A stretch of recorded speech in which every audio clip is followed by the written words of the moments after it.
Prime Minister of Canada, Lester B. Pearson, winner of the Nobel Peace Prize and champion of universal health care. Hello, and welcome back to this week's episode of Influential Canadians.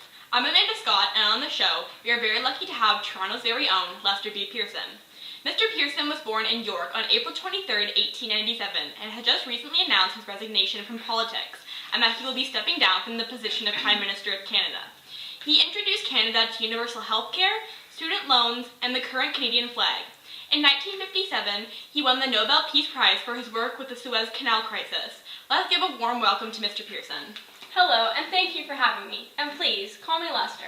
Okay, Lester, why don't we just jump right into this? So, we understand that you have recently been awarded with the Nobel Peace Prize. That must be a great feeling. Can you tell us a little more about it? Well, it's such an honor to receive such an incredible award.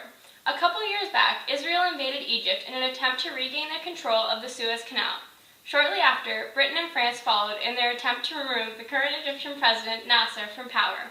Obviously realizing this was an issue, I came up with a solution for what is now called the Suez Crisis. I created the United Nations Emergency Force, which in short is an emergency force that allowed France, Israel, and Britain to withdraw from the Suez Canal attack and put up a barrier between Egypt and Israel to ensure no more issues would break out. Needless to say, you really deserve to win that prize. Now, you have really helped Canada overcome many barriers. Just to name a few, you have introduced universal health care, student loans, and our current flag of Canada.